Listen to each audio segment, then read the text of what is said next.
কুমোরটুলি মূলত দুর্গা প্রতিমা তৈরির জন্য বিখ্যাত। তবে জানেন কি, এখানেও রয়েছেন রক্তে মাংসে গড়া এক দুর্গাও। তিনি দুর্গা প্রতিমাও তৈরি করেন। হ্যাঁ, আমি এক মহিলা মৃৎশিল্পীর কথা বলছি। তিনি 25 বছর ধরে খড়, কাঠামো, মাটি দিয়ে প্রতিমা বানাচ্ছেন। পুরুষতান্ত্রিক সমাজে মহিলা মৃৎশিল্পী হিসেবে একা লড়ে যাচ্ছেন কুমোরটুলির চায়না পাল।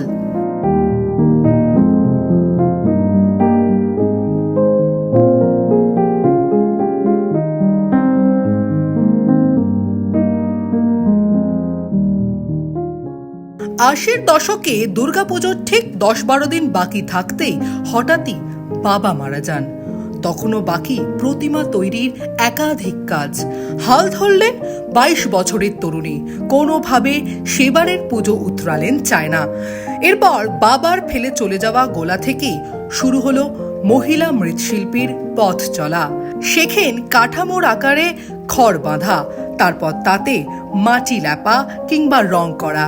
এমনকি মায়ের চক্ষুদানও করেছেন তিনি, যা পুরুষতান্ত্রিক সমাজের চোখে ছিল ঘোর অন্যায়।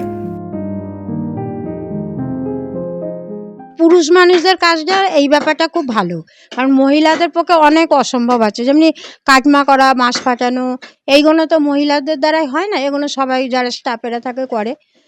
আর যখন আমি এখানে এসেছি মহিলা তখন ছিল না। তখন প্রথম বলে আমার একটুখানি সব দিয়েই মানে বাধা এসছে বা আপত্তি এসছে, এই অনেক রকম ব্যাপারে, রাস্তায় ঠাকুর রাখার ব্যাপারে বা কাজের ব্যাপারেও অনেকে আগে কুসংস্কার ছিল, মেয়েরা চক্ষুদান করবে না, মেয়েরা মাটিতে হাত দেবে না।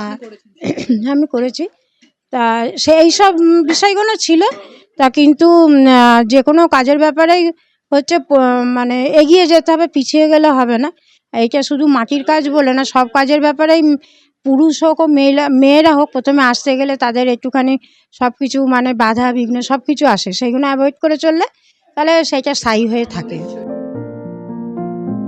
চায়না পালের কৃতিত্বের কথা জানতে পেরে এ শহরের চীনা দূতাবাস তাদের দেশে আমন্ত্রণ জানিয়েছিল। সেখানে এক মজার ঘটনা ঘটে। চায়না শুনে চীনারা মনে করেন তিনি কি তাদের দেশের লোক। জবাবে এই শিল্পী বলেন, এ চায়না সে চায়না নয়, আমার নাম চায়না। সব পুরুষ মানুষদের সঙ্গে যে মিশলেই মেয়েরা খারাপ হয়ে যায়, এটা একটা ধারণা ছিল। তা সেই বিষয়ে বাবা আনতে পারিনি আমি। তা সত্ত্বেও আমি আসতাম, যখন দোকানটা খালি থাকতো আসতাম, একটু রং টং ধরতাম। তা বাবা জানতেন। বাবা যখন অসুস্থ হয়ে গেলেন তখন বাবা বলেছিলেন যে স্টুডিওতে যাও, কাজকর্ম করো বা দেখাশোনা করো। শুধু দেখাশোনা করলে হবে না, নিজের হাতে কাজ শিখতে হবে। হ্যাঁ, দায়িত্বর থেকেও কাজ শিখতে হবে। কাজ না শিখলে মানুষকে কাজ করাতে পারবে না। বাবার যে অনেক বাড়িতে আগে প্রতিমা দিতেন বা মঠে দিতেন, এখন সেই কাস্টমারও আমার আছে। আর প্রথমে যখন আমি আসি যে একটা মেয়ের কাছে অর্ডার দেবো, কেন এইটা কাস্টমাররা কোনোদিনও করেনি বা এগিয়ে এসছে তারা আমার থেকে প্রতিমা নেবে বলে, তখন মানে একটা কুমারটুলিতে মহিলা শিল্পী একমাত্র এইরকম একটা সাড়া পড়েছিল না। তখন সবাই মিটিংয়ে পাস হতো, তখন এসে বলতো। আমি তো নিতে পারবো না, তখন না নিতে হবে, হ্যাঁ নিতে হবে, এই ব্যাপারগুলো হয়েছে।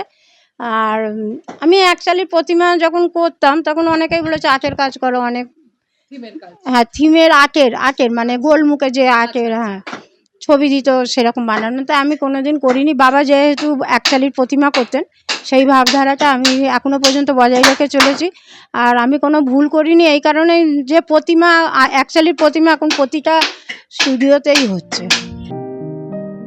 25 বছর ধরে একই কাজ করে চলেছেন চায়না পাল। এখন তার অধীনে 10-12 জন কর্মচারী কাজ করেন। মা দুর্গার মতোই সংসার এবং প্রতিমা তৈরির কাজ একা হাতে সামলাচ্ছেন কুমোরটুলির একমাত্র মহিলা মৃৎশিল্পী চায়না পাল। প্রীতি সাহার রিপোর্ট, দ্য ওয়াল।